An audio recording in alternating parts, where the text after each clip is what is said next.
Sa mga binitawang salita nitong si Sara Duterte nitong mga nakarang araw laban kay PBBM sa kanyang yumaong ama si Ferdinand Marcos Sr.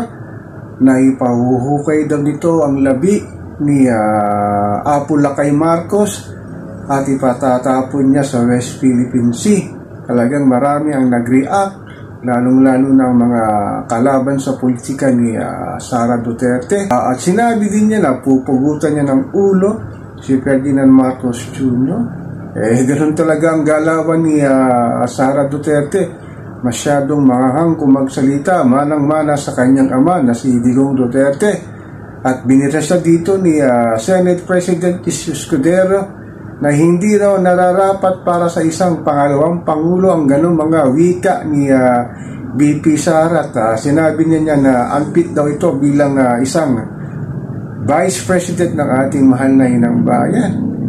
Talagang ganun siguro talaga sa politika lalo na to si Sara Duterte na talagang butangera na, bratinela pa, at masyadong personal ang kanyang atake lalo nga sa pamilya Marcos.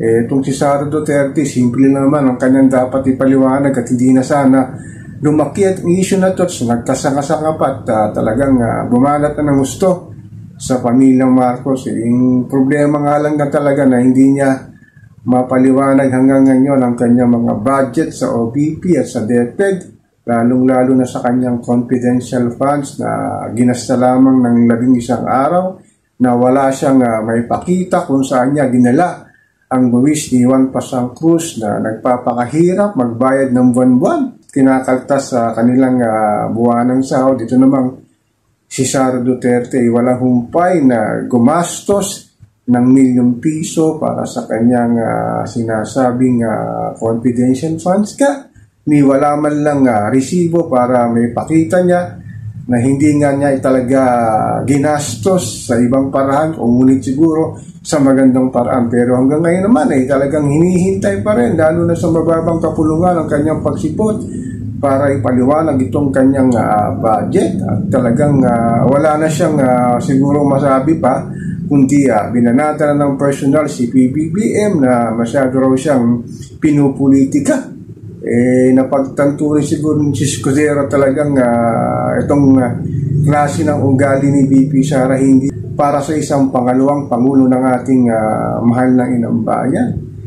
Talagang nung pa naman talagang ganyan na ugali niya. Naalala nyo ba sa pagiging mayor ng Davao City, meron tong sinuntok na isang sheriff. Talagang nakita naman natin kung paano niya napastakanin itong government officer na to na isang sheriff. Ang kanyang pagpapakita ng hindi maganda sa harapan ng maraming nakakakita, lalong-lalo na sa munisipyo ng Davao City. Talagang siguro talaga kung iboboto natin ito, lalo na sinasabi na number 1 daw siya sa survey sa pangaluhan sa 2020. Pero nakita naman natin na lumagapak na nga itong mga survey na sinasabi na number 1 pa siya. Siguro talagang bayaran na lamang nila ito. Sana matuto na yung ating mga kababayan, lalo na sa Davao City, na wag iboto itong pamilya Duterte at bumoto na lamang ng iba na maaring mapaganda pa ang kanilang nasasakupan, lalong-lalo na sa kanilang bayan sa Davao. Talagang nakakalungkot lang itong ginagawa ni Vice Presidente Sara Duterte na hindi niya talaga makontrol ang kanyang init ng ulo. Talagang may issue ito sa kanyang pag-iisip na sana siguro ay malunasan at para hindi siya magsasalita na nakakasakit sa kanya, lalo na sa kanyang mga kalaban sa politika.